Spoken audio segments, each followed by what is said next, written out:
दरअसल तो कोई कहने सुनने वाली तो कोई भाई बात रही नहीं है। जो पेट्रोल के दाम जो बेहिसाब बढ़ रहे हैं, जबकि इंटरनेशनल मार्केट में क्रूड ऑयल की प्राइस इतनी ज़्यादा नहीं है। आप समझते हैं कि जब 140 तक के करीब कांग्रेस की सरकारों में क्रूड ऑयल की प्राइस हुआ करती थी, तब भी 65 और 70 के दरमियान में पेट्रोल मिलता था। आप लोगों को सबको पता है। और आज 60 और 65 के आर पार चलती है जब प्राइस क्रूड ऑयल की, तो तेल की कीमत हिंदुस्तान के अंदर 100 और बहुत सारे शहरों में तो 100 से भी ऊपर चली गई है। इसी के लिए, क्योंकि इसका जो डायरेक्ट कंसर्न है तेल की बढ़ती हुई कीमतों का, वो महंगाई के साथ है। अब आप देख लो कि जैसे जैसे पेट्रोल की डीजल की कीमतें बढ़ रही हैं, महंगाई बेहिसाब बढ़ रही है। अब इसके साथ में खाने पीने की चीज़ें भी महंगी हो जाएंगी, हो रही हैं। आप किसी भी चीज़ खरीदने के लिए चले जाओ, सब चीज़ें महंगी हो रही हैं। सरसों के तेल के बारे में थोड़ा सा मैं आपसे एक और बात बता दूं कि सरसों का तेल, कृषि मंत्री जी का बयान आया था भारत सरकार का कि मिलावटखोरी रोकने के कारण तेल की कीमतें बढ़ गई हैं।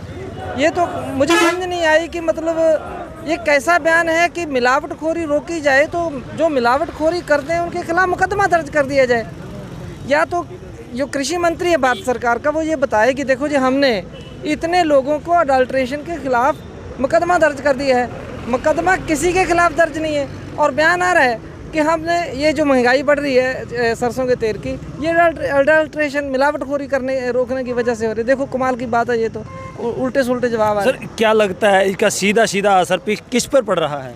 इसका डायरेक्ट असर पूरे की पूरी जनता के ऊपर पड़ रहा है। कोई भी वर्ग इससे अछूता नहीं रहेगा, क्योंकि कोई भी आदमी, हर एक आदमी के पास अपनी गाड़ी है, मोटरसाइकिल है, तो उसको पेट्रोल तो डलवाना है। जो अब आदमी 100 रुपये का पेट्रोल 1 साल पहले डलवा के चलता था तो चलो गुजारा हो जाता था कि चलो टोहाना जाके वापस आ जाएंगे। अब तो 100 रुपये में टोहाना वापस आने का भी दिक्कत हो जाती है हम लोगों को। 200 रुपये कहाँ से लाएं? और महंगाई और काम धंधे चौपट की वजह से और इनकी गलत नीतियों की वजह से काम धंधा कोई है नहीं, तो फिर पैसे कहाँ से आएंगे लोग? तो जब फिर पैसे नहीं होंगे तो जो ये युवा वर्ग है, इसके अंदर जो टेंडेंसी है, जो इसके अंदर इसकी प्रवृत्ति है, उसमें चेंज आ जाएगा। और यही कारण है कि आप आज देखो हरियाणा के अंदर जो क्रिमिनल क्राइम्स का ग्राफ है वो तेज़ी से बढ़ता जा रहा है।